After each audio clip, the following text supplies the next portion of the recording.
अयोध्या में राम मंदिर के उद्घाटन की भव्य और दिव्य तैयारी जारी है और इस समारोह में शामिल होने के लिए देश की तमाम बड़ी हस्तियों के अलावा सियासी दलों के प्रमुखों को भी न्योता भेजा गया है। इस न्योते पर पार्टी प्रमुखों की तरफ से जवाब क्या आया है, जरा उसको भी देख लीजिए।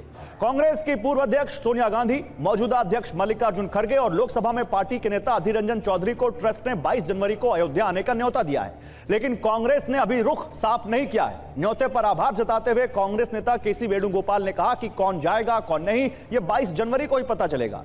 सीपीएम महासचिव सीताराम येचुरी ने तो अभी ही साफ कर दिया कि वो अयोध्या नहीं जाएंगे। सीपीआई के महासचिव डी राजा की भी अयोध्या जाने की संभावना बेहद कम है। आम आदमी पार्टी के प्रमुख और दिल्ली के सीएम अरविंद केजरीवाल ने भी रुख साफ नहीं किया है। बीएसपी सुप्रीमो मायावती 22 जनवरी को अयोध्या जाएंगी या नहीं, उनका रुख भी अभी साफ नहीं है। शिवसेना उद्धव बाला साहेब ठाकरे के प्रमुख उद्धव ठाकरे तो अयोध्या जाना चाहते हैं, लेकिन उनकी पार्टी के प्रवक्ता संजय राउत के मुताबिक ट्रस्ट से अभी न्योता ही नहीं आया है। समाजवादी पार्टी प्रमुख अखिलेश यादव ने भी पिछले हफ्ते ही कहा था कि अगर न्योता मिला तो अयोध्या जरूर जाएंगे। राम मंदिर ट्रस्ट ने पूर्व प्रधानमंत्री डॉक्टर मनमोहन सिंह को भी न्योता दिया है, लेकिन तबीयत खराब होने की वजह से उनकी अयोध्या जाने की संभावना ना के बराबर है। पूर्व प्रधानमंत्री एचडी देवगौड़ा ने तो खुद सोशल मीडिया पर न्योते की तस्वीर शेयर की थी। ऐसे में उनके अयोध्या जाने की पूरी संभावना है। लेकिन राम मंदिर बीजेपी के लिए न केवल आस्था का कारण है, बल्कि बीजेपी के सियासी सफर का वो सारथी है जिसने उसको फर्श से अर्श तक पहुंचाया है। आइए आपको ये दिखाता हूं। 2024 का चुनाव भगवान राम का मुद्दा और राजनीतिक दल बीजेपी ने 2024 में राम को मुद्दा बनाने की तैयारी शुरू कर दी है। 1 जनवरी से बीजेपी कार्यकर्ता गांव-गांव जाकर अक्षत बांटेंगे ताकि हिंदू वोटों को एकजुट किया जा सके। साथ ही गांव-गांव मंदिरों में दीपक जलाएंगे। 24 जनवरी के बाद 50 करोड़ तीर्थ यात्रियों को मुफ्त में अयोध्या की ट्रेन टिकट देंगे। गांव-गांव जाकर राम मंदिर को बनाने में बीजेपी के योगदान की बुकलेट घर-घर पहुंचाएंगे और जो राम का विरोध करते थे उनका प्रचार करेंगे। वही कांग्रेस अभी राम मंदिर के मुद्दे पर खुलकर नहीं बोल रही, लेकिन कांग्रेस भी राम को छोड़ना नहीं चाहती। मध्य प्रदेश चुनाव के दौरान कमलनाथ ने कहा था कि राम मंदिर वो जो वहां पर था उसका ताला तो राजीव गांधी ने खुलवाया। इसके अलावा छत्तीसगढ़ में भूपेश बघेल ने राम वन गमन पथ बनाकर हिंदू वोट साधने की कोशिश की थी। बीजेपी और कांग्रेस के बाद आम आदमी पार्टी भी राम से जुड़ी रहना चाहती है। आम आदमी पार्टी ने दिल्ली में मुफ्त अयोध्या दर्शन की स्कीम बनाई हुई है, वो लेकर आए हैं। 2 साल पहले अरविंद केजरीवाल ने 2021 में अयोध्या जाकर रामलला के दर्शन किए थे। अब उदित राज जी ये बताइए जरा, बीजेपी की इतनी बड़ी तैयारी है, उन्होंने पूरा इसको इतना बड़ा कार्यक्रम बना दिया है कि वो अब जनवरी फरवरी पूरा वो टेम्पो 2024 तक लेकर जाएंगे। क्या आपकी पार्टी या आपके गठबंधन इंडिया के पास इसकी कोई काट है? देखिए, ऐसा है कि हम इसको इस परिप्रेक्ष्य में नहीं देखते। जो कल्याणकारी राज्य का जो ऑब्जेक्टिव है, रोटी कपड़ा मकान शिक्षा स्वास्थ्य नौकरी, इस पर हम चुनाव लड़ेंगे। हम धर्म के आधार पर वोट नहीं लेंगे। धर्म ये व्यक्तिगत आस्था है, कॉन्स्टिट्यूशन हमारा सेकुलर है। ये बीजेपी तो फिर जो धर्म के नाम पर वोट ले रही है और ये सोचते हैं कि मंदिर ये बना रहे हैं, ये बिल्कुल धार्मिक नहीं है। अगर आप ये कह रहे हैं कि हम धर्म के नाम पे वोट नहीं मांगेंगे, सुनिए उदित राज जी, अगर आप ये कह रहे हैं कि हम धर्म के नाम पे वोट नहीं मांगेंगे, सुनिए, तो फिर कमलनाथ ये क्यों कह रहे थे मध्य प्रदेश के चुनाव में कि हम राजीव गांधी वही थे जिन्होंने वहां पर ताला खुलवाया था अयोध्या में। प्रियंका गांधी अपने मध्य प्रदेश चुनाव प्रचार की शुरुआत मां नर्मदा की आरती से क्यों करती हैं?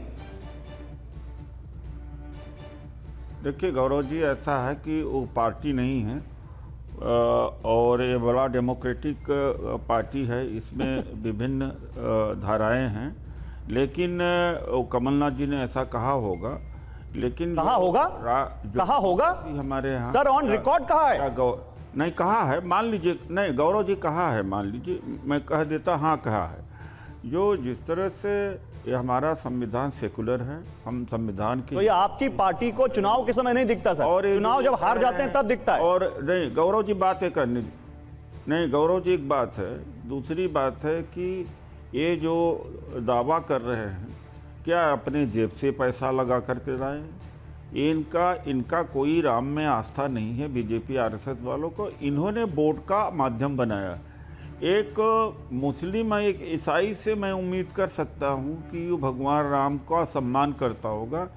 ये आरएसएस बीजेपी वालों सम्मान नहीं करते, एक माध्यम बनाया है, इंस्ट्रूमेंट बनाया है वोट लेने। एक चीज लेकिन बड़ी अच्छी बोली और है उदित राज जी, भगवान राम समय कम है इसलिए आपको बीच में रोक रहा हूं। आपने एक मुझे ये सवाल लेना चाहिए बीजेपी से। सुनिए उदित राज जी, आपने एक बहुत अच्छी बात कही है, राम मंदिर को बीजेपी अपनी निजी कामयाबी कैसे बता रही है, आपने बहुत अच्छी बात कही है।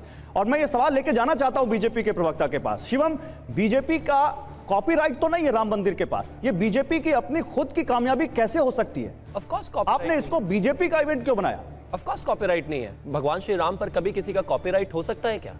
भगवान श्री राम सबके हैं। मुझे लगता है इस देश में या दुनिया में किसी को भी इस बात को कहने की और फिर आप ये बताइए, आप घर घर जाकर अक्षत बांट रहे हैं और उसी अक्षत बांटने में आप विरोधियों का प्रचार भी कर रहे हैं। विरोधियों का प्रचार क्यों? फिर श्री राम के नाम पर कांग्रेस पार्टी का प्रवक्ता नहीं आता आपके चैनल पर और आप कहते हैं कि हम बांटे भी ना, हम उसको सेलिब्रेट भी ना करें, हम भगवान श्री राम का मंदिर बन रहा है, प्राण प्रतिष्ठा हो रही है, हम उसकी खुशी भी ना मनाएं। उनके बस की तो प्रवक्ता भेजना नहीं है कि कहीं उनको ऐसा ना लगे कि वो हिंदू पार्टी दिखने लग जाए। जो आदमी प्रवक्ता तक नहीं भेजते वो भगवान श्री राम को क्या सेलिब्रेट करेंगे? और आगे आना चाहता हूं मैं, 90 से लेकर 2014 तक इस देश में भगवान श्री राम के नाम पर बात करने को तैयार नहीं था कोई पॉलिटिकल पार्टी हाथ नहीं लगाती थी उसको लेकर किस तरीके की चीजें झेलनी पड़ती थी इस देश में देखा नहीं है क्या? 2014 के बाद से जब इस देश के प्रधानमंत्री ने भगवान राम तो वो है करना शुरू किया। शिवम जी मेरी बात सुनिए। इस तरीके से कम्युनल पार्टी शिवम जी मेरी बात सुनिए की बात करते थे। शिवम जी, आप भगवान राम के आदर्शों पर चलने वाली पार्टी हैं और भगवान राम तो वो हैं जिन्होंने अपने विरोधियों से ज्ञान लिया था और आप विरोधियों का प्रचार कर रहे हैं।